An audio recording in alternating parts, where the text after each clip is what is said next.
Looks like a great crowd out there today. Thank you for coming out. Let's start off with a song that was played originally by Julie Grandine. This one is called Inheritance.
Illustrations for books are not the choice of the author.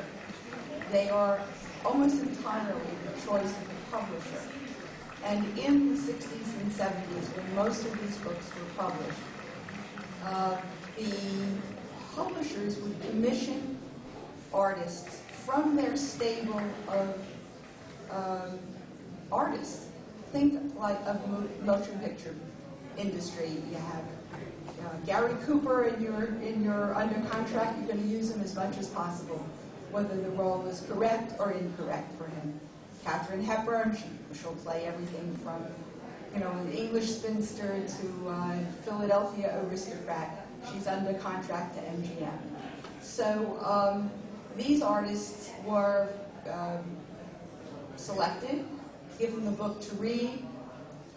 Sometimes, according to the few editors who still are around from the 60s and 70s, they were asked did they want to meet with the author, and absolutely refused to do so. Of the 17 artists who we have in the show, there are 5 living artists. Each of those 5 living artists was asked, and did you make an effort to meet with Mr. Singer? And to be quite blunt, the kindest answer I can give you, almost verbatim, is, I don't need anybody to tell me what color the heroine's hair is supposed to be. So no, the illustrators were definitely independent people. They read the book, and they gave you an interpretation.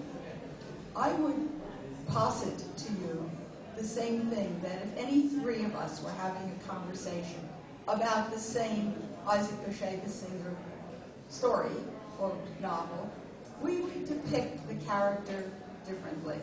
He would be shorter or taller, fatter or thinner, bald or curly hair, a real hunk or a real schlub. And that's really an interpretive aspect of an artist. The artists that did the most books for Singer were his great friend Ira Moskowitz and his great friend Raphael Sawyer. They did works based on Singer's stories that were not necessarily for publication. They were just inspired to do so. Moskowitz has perhaps 300 drawings that were sometimes preparatory drawings that were used for the several books, but mostly his responsa through his artistic sensibilities to what he was reading. Sawyer was the same age that Singer was, and Sawyer came from the same background, came to the United States as basically an older teenager in his teenage years, and had the same experiences of trying to meet girls, trying to get a job, trying to learn English, and competing also with two other siblings. This is important when you think about Singer. Singer's brothers were amazingly talented people. His older brother, who was an editor at the Forwards, which is how Singer got his toe in the door so early in his career, is the author of the brothers Ashkenaz, this festival. And his sister was a renowned writer in her day being the 1930s, 40s, 50s, when Jewish women writers were hardly the acclaimed women that they should have been and are now. So let me go through some of the artists with you. And first, we have a portrait of Singer from life, not from a photograph, by Anne Barry, who is the wife of Ira Moskowitz, and spent a great deal of time. And if you noticed in the show at the very beginning, there are photographs. Those come from the Moskowitz Barry family photograph album of an evening, a gallery opening in New York with Singer, with Sawyer, with Moskowitz. It was the pulling of prints at the printer.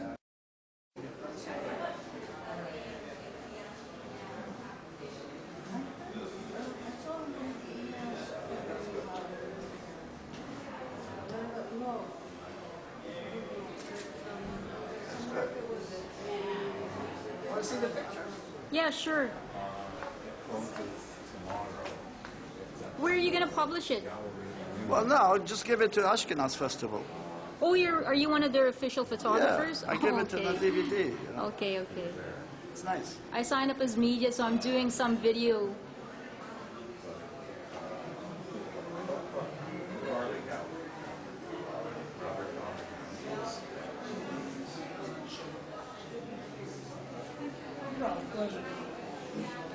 So the word Ashkenaz is a real. Is there a translation for it in English? I don't know. There's Sephardic Jews and there's Ashkenaz, and they're both from different places, and I don't know a lot about it, and I should learn more because it's my lineage on my father's side, so he thinks anyway. So it's actually maybe a region or a tribe of that's got its own kind of. So like within the Jewish religion and culture, there are different little sets. Yeah. groups of people that have different like terms, like Ashkenaz, and what's the other ones you?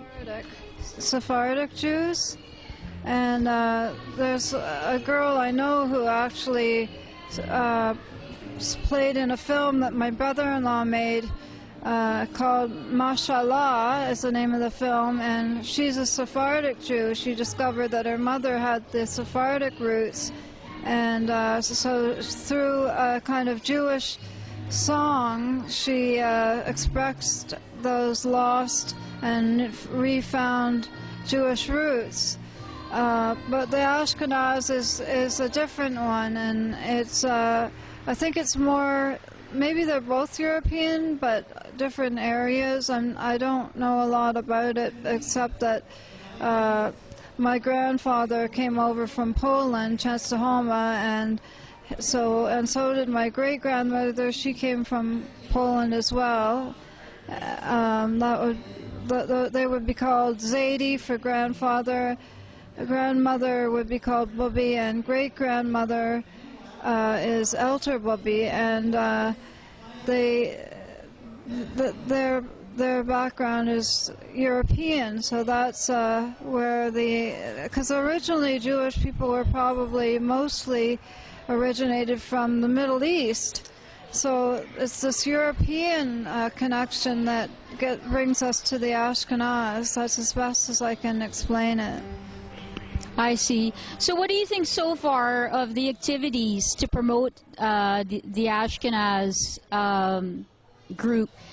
It seems to be mostly music, arts, crafts, so I think some film too. What do you think? Do you think that's a good way to promote culture? I do. I think creativity is a very important part of a culture, and music and self-expression and a way to enjoy life. There's always an emphasis on enjoying life in most cultures, but I feel it in the Jewish culture a lot.